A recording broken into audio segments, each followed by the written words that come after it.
స్మరణ అంటుందంట మేము అన్నిట్లో ఫస్ట్, మేమే నెంబర్ 1 అంటున్నారంట. అప్పుడు యేసుప్రభు ఇలా చెప్పాడు, మీ నెంబర్ 1 కాదు, నేను నెంబర్ 1, మొదటివాడు నేను. ఎవరిని మీరు మొదట అనుకుంటున్నారు కదా, మొదటివాడును నేను అంటే దేవుడు ఎవరు చెప్పండి? మన దేవుడు ఎవరు? I am the beginner, I am the ending. మొదటివాడును కడపటివాడును, ఆల్ఫా ఒమేగా. ఆల్ఫా ఒమేగా స్తోత్రం, ఆది సంభూతుడా స్తోత్రం. ఆల్ఫా ఒమేగా స్తోత్రం, ఆది సంభూతుడా స్తోత్రం. అగ్ని జ్వాలల వంటి కన్నులు గలవాడా అత్యున్నతుడా స్తోత్రం. అగ్ని జ్వాలల వంటి కన్నులు గలవాడా అత్యున్నతుడా. అందరూ పాడాలి. హల్లెలూయా, హల్లెలూయా, హల్లెలూయా, హల్లెలూయా. మన దేవుడు ఎవరు చెప్పండి? ఏ టు జెడ్ అంటారు కదా. మన దేవుడు ఎవరండి? A to Z. నాకు ఏ టు జెడ్ తెలుసురా అంటారు కదా మీరు. అసలు ఏ టు జెడ్ ఆయనే. నీ లైఫ్లో ఏ నుండి జెడ్ వరకు ఆయనే. నీకేం తెలియదు తెలుసా? నీ అంతమేంటో తెలుసు, నీ యొక్క ప్రారంభం తెలుసు, నీ ముగింపు తెలుసు, నీకు ఏమొస్తుంది, రేపేమి నీకు జరుగుతుందో తెలియదు, కానీ దేవుడికి తెలుసు. మనం ఎప్పుడు పోతామో తెలుసు, ఎల్లుండి ఏ కష్టం వస్తుందో ఆయనకి తెలుసు. ఆయనకి తెలియకుండా, ఆమ్నిసెంట్ గాడ్ అంటే ఆయనకి తెలియకుండా ఈ ప్రపంచంలో ఏది ఉండదు. కాబట్టి నేను మీకేం చెప్తున్నానంటే, నేను మొదటివాడను. అమ్మా, మన దేవుడు ఎవరు అనంటే, యేసు ప్రభువు వారు ఎవరంటే, ఆయన మొదటివాడు, కడపటివాడు ఆయనే. ప్రారంభం ఆయనే, ముగింపు ఆయనే. ఈ సృష్టికి కానీ మనిషికి కానీ ఏదేం కానీ. రెండవది ఏంటంటే, ఆయన ఏమంటున్నాడు? మృతుడునాయి. ఆయన ఏమయ్యాడంటండి? మృతుడు. నేను చచ్చిపోయాను, ఇదిగో నేను దేవుణ్ణే, కానీ నేను చనిపోయాను, మృతుడయ్యాను. మొన్న ఈస్టర్ పండుగ, గుడ్ ఫ్రైడే చేసుకున్నారు కదా, నేను మృతుడయ్యాను, కానీ నేను మరలా బ్రతికాను, పునరుత్థానుడు నేనే. దేవునికి స్తోత్రం. మూడోది ఏంటంటే, మరణించాను, బ్రతికి ఉన్నవాడు చెప్పు సంగతులు ఏమనగా మరలా బ్రతికినవాడు. ఆయన మరణించిన వాడు, మరలా బ్రతికినవాడు కూడా ఆయనే. దేవునికి స్తోత్రం.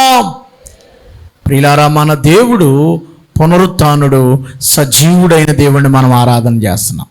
ఇప్పుడు స్మరణ సంఘంలో దేవుని ప్రత్యక్షత ఏంటో చెప్పేశాను, పెద్దగా వివరించట్లేదు, టైం లేదు కాబట్టి. ఆయన ఎవరు స్మరణ సంఘంలో? ఆ సంఘానికి ఎలా కనపడుతున్నాడు? ఆయన మొదటివాడు, కడపటివాడు, మృతుడయ్యాడు కానీ మరలా సజీవుడు, బ్రతికినవాడు. ఇప్పుడు స్మరణ సంఘానికి ఏంటి? ఆ సంఘం యొక్క పొగడ్త ఏంటంటే, ఆ సంఘంలో ఉన్న గొప్ప లక్షణం ఏంటంటే, నీ శ్రమను దరిద్రతను నేను ఎరుగుదును, అయినను నీవు ధనవంతుడివే. తాము యూదులమని చెప్పుకొనుచు యూదులు కాక సాతాను సమాజపు వారి వలన నీకు కలిగిన దోషం నేను ఎరుగుదును, నువ్వు పొందబో శ్రమకులకు భయపడకము. స్మరణ సంఘమా, అమ్మా సంఘమా, నువ్వెంత శ్రమ పడుతున్నావో నాకు తెలుసు. ఇక్కడ చాలామంది శ్రమల్లో ఉన్నారు, చాలామంది కష్టాల్లో ఉన్నారు, బాధల్లో ఉన్నారు. నా శ్రమ ఎవరు చూడట్లేదు అనుకుంటున్నారు, కానీ దేవుడు ఏమన్నాడు తెలుసా? నీ శ్రమ నాకు తెలుసు, ఆయన చూస్తున్నాడు. మన శ్రమలు ఎరిగినవాడు, నీ శ్రమను నేను ఎరుగుతున్నాను. నువ్వు ఎంత శ్రమ పడుతున్నావో నాకు తెలుసు. నువ్వు శ్రమల నుంచి శ్రమానుభవం కలిగినవాడు నువ్వు. అవును, మన సంఘాలు చాలా శ్రమలు అనుభవిస్తున్నాయి, పెద్ద సుఖాలు కలిగినటువంటి కాదు. స్మరణలో ఉన్నటువంటి శ్రమలు ఏంటంటే, అది శ్రమ పడుతున్న సంఘం యేసు కొరకు శ్రమలు అనిపిస్తుంది. అమ్మా, స్మరణలో క్రీస్తు శకం 26వ శతాబ్దంలో అక్కడ ఒక ఆయన పరిపాలన చేశాడు, అగస్టిస్, సీజర్ అగస్టిస్. ఆయన ఏం చేశాడంటే, స్మరణలో ఒక గుడి కట్టాడు. ఏం గుడి? ఆయన గుడే. ఆయన బొమ్మ పెట్టాడు, గుడి కట్టి ఆయన బొమ్మ పెట్టుకున్నాడు. ఎవరు? సీజర్ అగస్టస్ అనేటువంటి చక్రవర్తి గుడి కట్టుకుని ఆయన బొమ్మ పెట్టుకున్నాడు. అంటే ఇప్పుడు పూజ ఎవరికి చేస్తున్నారు జనాలు వెళ్ళి? కొబ్బరికాయలు ఎవరు కొడుతున్నారు? ఎవరికి కొడుతున్నారు? రాజుగారికి కొడుతున్నారు. ఆయన తర్వాత ఇంకో చక్రవర్తి వచ్చాడు. ఆయన పేరు ఏం పేరంటే నీరో చక్రవర్తి. ఆయన గుడి కట్టేశాడు.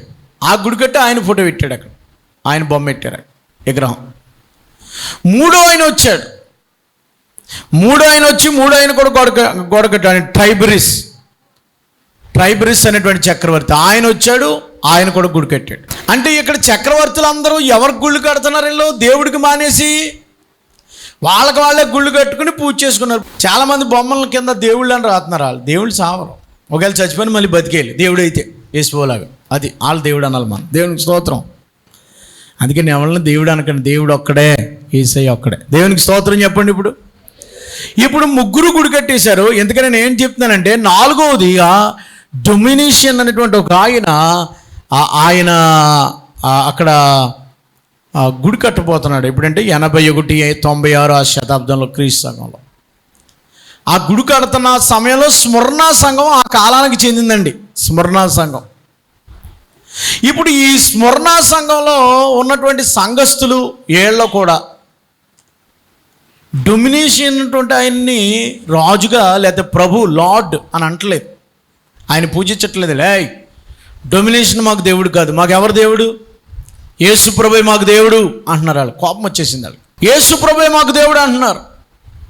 డొమినేషన్ గుడి కడితే ఆ గుడికి ఆయన డొమినేషన్ ఆయన ఒక ఏంటది కాయిన్ వేయించుకున్నాడు, సన్ ఆఫ్ గాడ్ అని, దేవుని కుమారుడు అని వేసుకుని కింద డొమినేషన్ వేసాడు. అందుకని మేము ఆయన పూజించాం, ఆయన మాకు దేవుడు కాదు, మాకు యేసే దేవుడు అని అంటే కొంతమంది ఏం చేశారంటే అటాక్ చేయటం మొదలుపెట్టారు. అటాక్ చేశారు. ఎవరు అటాక్ చేశారు? ఎవరు పట్టించారు అనుకున్నారు మీరు? ఎవరు పట్టించారండి? క్రైస్తవులే, యూదులే. స్మరణ సంఘానికి శత్రువులు ఎవరు అనుకుంటున్నారు? స్మరణ సంఘానికి శత్రువులు యూదులే. స్మరణ సంఘస్థులు క్రిస్టియన్స్. స్మరణలో 3 కేటగిరీలు ఉన్నారు. ఒకటి యూదులు ఉన్నారు, రెండవది క్రైస్తవులు ఉన్నారు, మూడవది రోమన్స్ ఉన్నారు. క్రైస్తవులకి వ్యతిరేకం ఎవరంటే యూదులు. యేసుప్రభు నమ్మేవారు కాదు యూదులు, ధర్మశాస్త్రమే. రోమన్స్ మేం ప్రభులు అయితే యేసుని ప్రభు అంటున్నారు, వీళ్ళు యేసుని దేవుడు అంటున్నారు, అది కుదరదని రోమన్స్ చంపేస్తుండేవారు. భారతదేశంలో కూడా 3 ఉన్నారు, ముస్లిమ్స్, హిందూస్, క్రిస్టియన్స్. ముస్లిమ్స్ క్రిస్టియన్స్ని టార్గెట్ చేస్తారు, హిందూస్ కూడా క్రిస్టియన్స్ని టార్గెట్ చేస్తారు. నేటి కాలంలో ముస్లింలు కూడా యేసు ప్రభు బిడ్డలను వ్యతిరేకిస్తారు, హిందువులు కూడా యేసు ప్రభుని వ్యతిరేకిస్తున్నారు. అంటే శ్రమలు పెడుతున్నారు. ఇక్కడ కూడా ఎందుకు అతను దేవుడు కాదని అన్నందుకు అప్పుడు బిషప్ గారు 86 సంవత్సరాల ముసలోడు పోలికార్పియో అనేటువంటి ఆయన పాస్టర్ గారు, బిషప్ గారు ఉండేవాడు స్మరణలో. పోలికార్పియో అనే ఆయన్ని పెనంలో ఏపేసి కద్దు నూనె చుక్కేసి మళ్ళీ ఏపీ చంపేశారండి. 86 సంవత్సరాల ముసలోడు. ఇలా చాలామందిని చంపేస్తున్నారు అక్కడ. స్మరణ సంఘస్థులు అందరూ మృతులవుతున్నారు. అందుకనే దేవుడు ఇలా ప్రత్యక్షం నేను చచ్చిపోయాను. సంఘంలో చాలామందికి బాధలు ఉన్నాయా, శ్రమలు అనుభవిస్తున్నారు, నేను అనుభవించాను. అది యేసు చెప్తున్న మాట. బిషప్ గారినే చంపేశారు కాబట్టి ఉత్తరం రాస్తున్నాడు ఆయన. ఏమనంటే, ఇదిగో మీ శ్రమ నేను ఎరుగుదును, మీ పాస్టర్ గారిని చంపేశారు. మీలో కొంతమంది శ్రమలకు నిలబడ్డారు. ఏమండి, ఒక విషయం చెప్పాలి మీకు, లోకంతో కలిసిపోయిన సంఘాలకి శ్రమలు రావు. మీకు అర్థమైందా? లోకంతో కలిసిపోయిన వాళ్ళకి శ్రమలు రావు. దేవుని బిడ్డలుగా బతకాలనుకున్న వాళ్ళకి శ్రమలు వస్తాయి. క్రైస్తవుడికి శ్రమలు ఉంటాయి. నిజమైన క్రైస్తవుడికి శ్రమ లేకుండా వాడు క్రిస్టియన్ కాదు.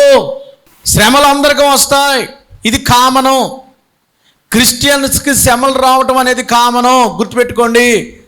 నాకు ఒక్కరిదానికే వస్తున్నాయని అనుకోవద్దు. ప్రతి క్రైస్తవుడు శ్రమానుభవం గుండా వెళ్ళాల్సిందే. శ్రమలు కంపల్సరీ. శ్రమలు ఎందుకు వస్తాయి పాస్టర్ గారు? ఒక మాట చెప్పాలి శ్రమ గురించి కాబట్టి. శ్రమలు ఎందుకు వస్తాయి? చాలామందికి ఇక్కడ శ్రమలు లేవండి. అడుగులు తడబడిన, అలసట పైబడిన, అడుగులు తడబడిన, అలసట పైబడిన, చేయి పట్టి వెన్ను తట్టి చక్కని ఆలోచన చెప్పి, చేయి పట్టి వెన్ను తట్టి చక్కని ఆలోచన చెప్పి నడిపిస్తాడు నా దేవుడు. శ్రమలోనైనా నన్ను విడువాడు, నడిపిస్తాడు నా దేవుడు. శ్రమలోనైనా నన్ను విడువాడు. నాకున్న బలిమి కరిగిపోయిన, నా యొక్క కలిమి కరిగిపోయిన, తన చిత్తం నెరవేర్చుతాడు, గమ్యం వరకు నన్ను చేర్చుతాడు. తన చిత్తం నడిపిస్తాడు.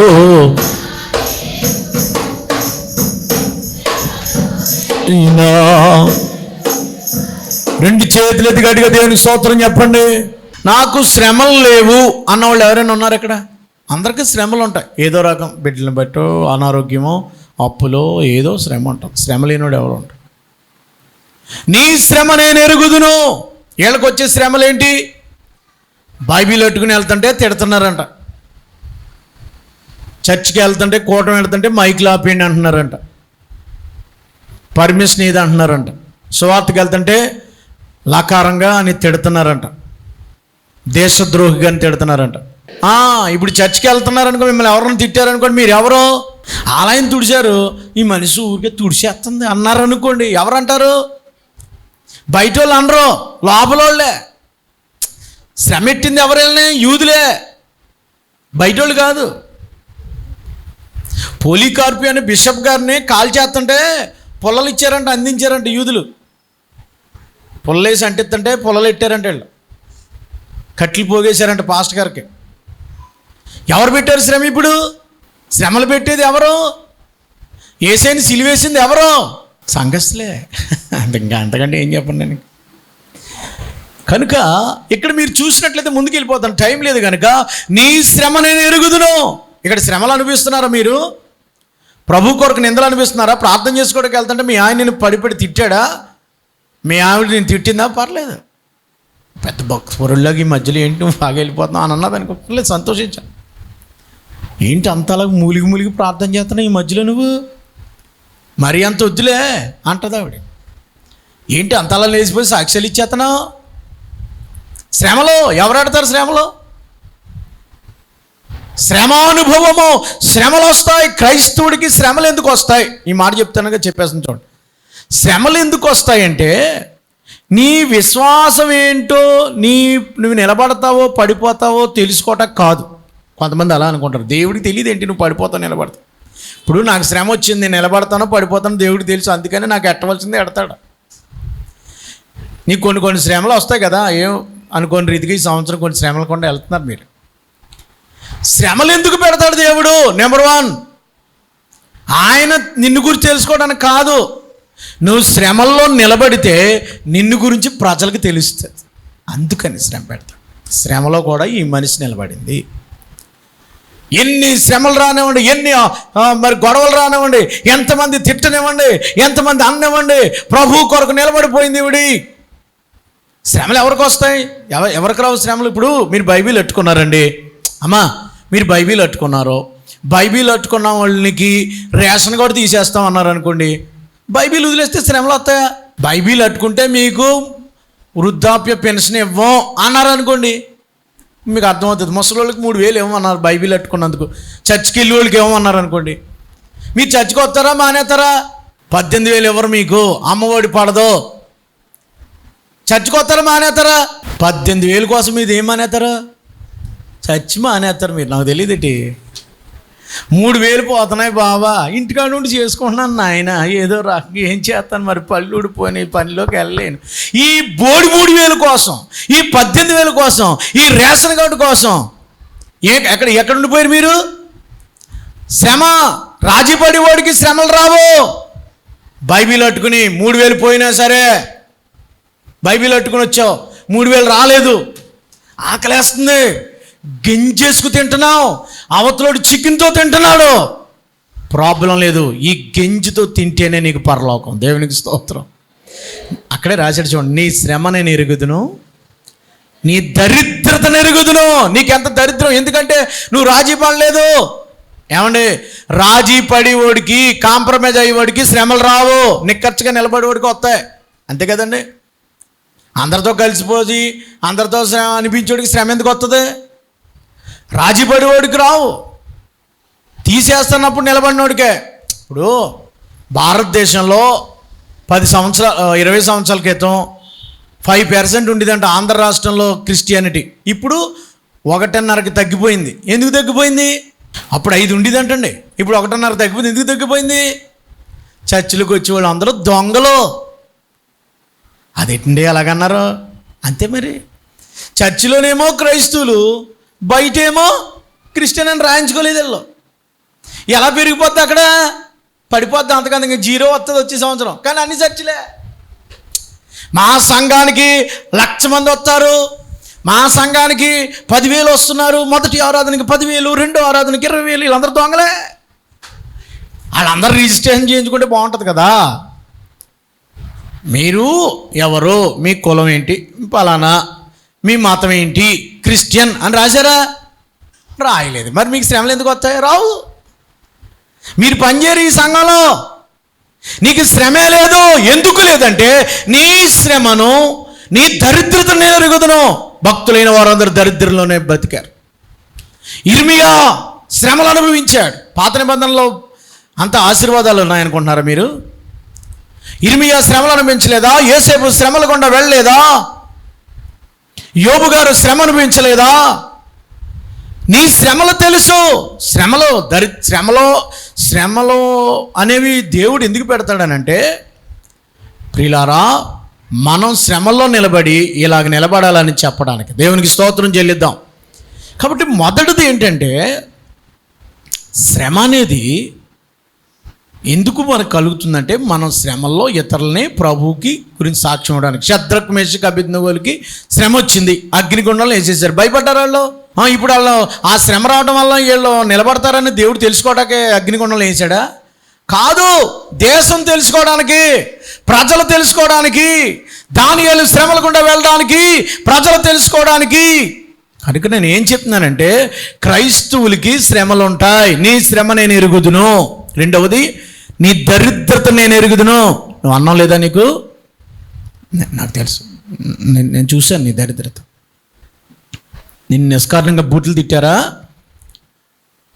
క్రైస్తవుడు కదా, నువ్వు తిరిగి తిట్టలేవు కదా, నేను చూశాను. నేను తిట్టడం ఎవరు చూడలేదు అనుకుంటున్నాను, నేను చూశాను అన్నాడు దేవుడు.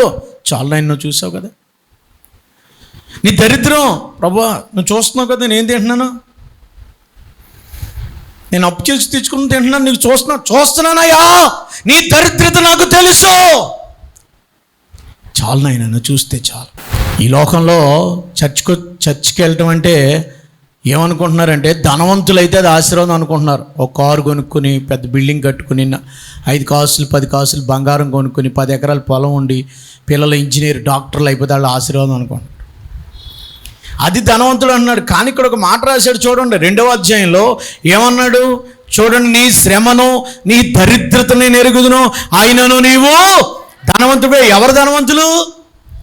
దేవుని దృష్టిలో డబ్బున్నవాడు ధనవంతుడు కాదంట, దరిద్రుడు ధనవంతుడు అంట. దేవునికి చప్పలు కూడా, దేవుని స్తోత్రం చెప్పండి. ఇప్పుడు మనం ఎవరం? నేను ఎవరిని అనుకుంటున్నాను మీరు? నేను ఎవరిని? రిచ్ మ్యాన్, డబ్బున్నవాడిని. అదేంటి నీకు ఇల్లు లేదు కదా? అవును, నాకు ఇల్లు లేదు కానీ నేను ధనవంతుడినే. దేవుడు చెప్పండి నాకు. నేను అడుక్కు తింటున్నాను కానీ నువ్వు ధనవంతుడు అంటున్నాడు దేవుడు. దేవునికి స్తోత్రం. ఎందులో ధనవంతుడు? పేపర్లు తీసుకుని బాబు. ఎందులో ధనవంతుడు? పరిశుద్ధ గ్రంథంలో చూడండి, వాక్యం రాయబడి ఉంది. పరిశుద్ధ గ్రంథంలో యాకోబు పత్రిక 2వ అధ్యాయం 5వ వచనం చదవండి. యాకోబు పత్రిక 2వ అధ్యాయము 5వ వచనం. నా ప్రియ సహోదరులారా ఆలకించుడి, ఈ లోకం విషయంలో దరిద్రులైన వారు విశ్వాసంలో భాగ్యవంతులు. చప్పలు కూడా దేవునికి స్తోత్రం చెప్పండి. ఈ లోకంలో దరిద్రులు, ఈ లోకంలో ప్రపంచానికి నేను దరిద్రుని. ప్రపంచానికి నేను ఎవరని చెప్పండి? దరిద్రుని. మీ లోకం విషయంలో మీరు దరిద్రులు కావచ్చు, ఈ లోకం విషయంలో మీరు పనికిమాలిన వాళ్ళు, ఈ లోకం విషయంలో మీరు, కానీ దేవుని దృష్టిలో మీరు ఎవరట? ధనవంతులు. దేవునికి స్తోత్రం చెప్పండి. ఈ లోకంలో ధనవంతులు దేవుని దృష్టిలో ఎలాంటి వాళ్ళు? అంతే, మాట్లాడలేదండి. దరిద్రులు. దరిద్రులు అంటే ఏంటి తెలుసా? దాని అర్థం ఏంటంటే, నాకు అన్నీ ఉన్నాయి, మీకు అన్నీ ఉన్నాయి, నాకు ఏసీ అన్నాడు చాలు, వాడు దరిద్రుడు. దేవునికి స్తోత్రం. మీకు ఎవరున్నారు? నాకు ఎవరు లేకపోయినా ఎవరున్నారు చెప్పండి?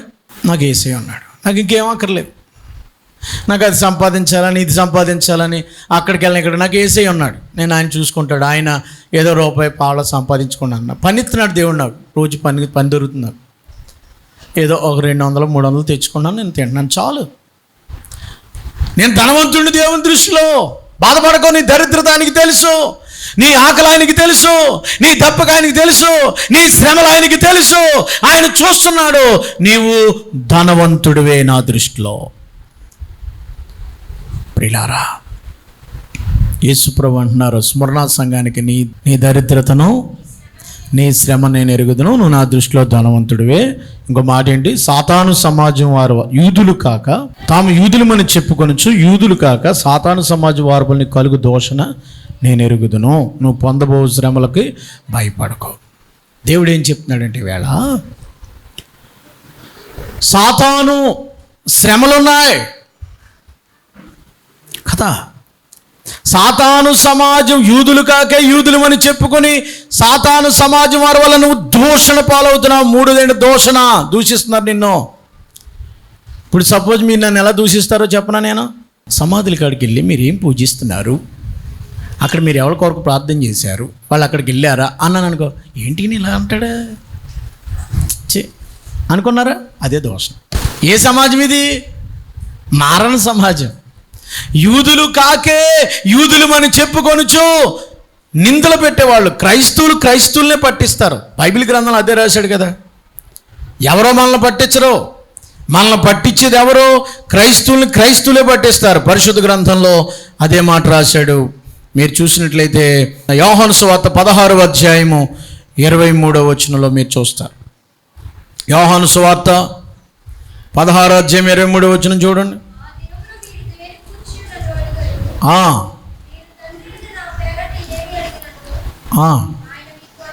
ఒకసారి 2-3 వచనాలు చదువుమా. యోహాను సువార్త 16వ అధ్యాయం 2-3 వచనాలు.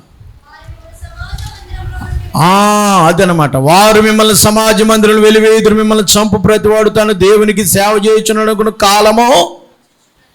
శ్రమలకు అప్పగిస్తారంట. మనల్ని చంపేవాడు దేవునికి సేవ చేస్తున్నాను అనుకుంటాడట. అయ్యా, నేను ఇప్పుడు చెప్పే మాట ఏంటంటే, మీకు కొన్ని శ్రమలు వస్తాయి, కానీ మీరు భయపడకండి.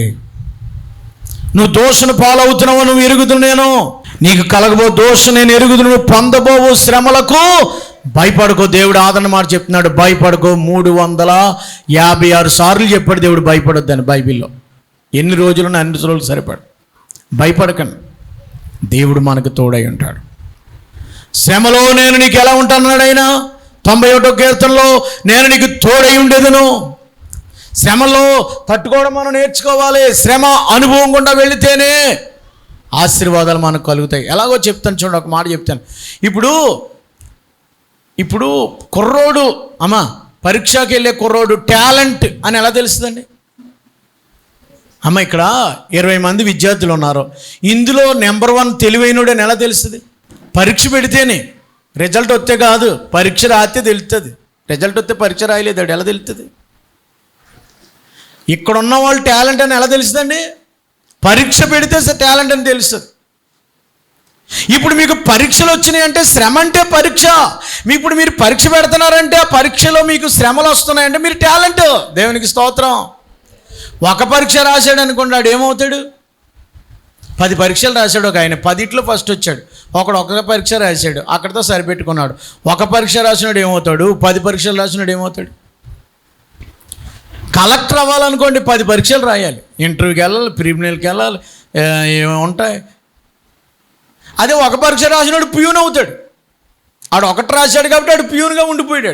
ఇద్దరు క్లాస్మేట్సే, ఆడు ఒక పరీక్ష కాడ ఆగిపోయాడు, 10th కాడ ఆగిపోయాడు, ప్యూను అటెండర్ అవుతున్నాడు, పట్టుకెళ్ళటమే. వీడు 10th, ఇంటర్, డిగ్రీ, ప్రిలిమినరీ అన్నీ రాసేసాడు. ఇప్పుడు ఈయన ఏమవుతాడు? కలెక్టర్ అయ్యాడు. దేవునికి స్తోత్రం. మీకు ఎక్కువ శ్రమలు వస్తున్నాయా? దేవుడు మీకు జీవ కిరీటం ఇవ్వబోతున్నాడు. చప్పుడు కూడా దేవునికి స్తోత్రం చెప్పండి.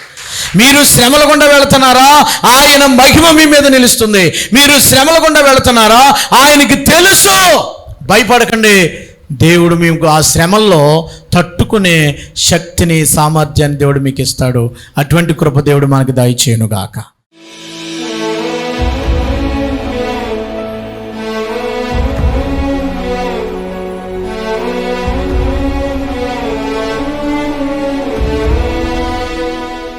మహాపరిశుద్ధుడు అయిన మా తండ్రి, విత్తబడిన వాక్యం అందరి హృదయాలు భద్రపరచండి. స్వర్ణ సంఘం గురించి 1-2 వచనాలు ధ్యానం చేసాం. 8-9 వచనాలు.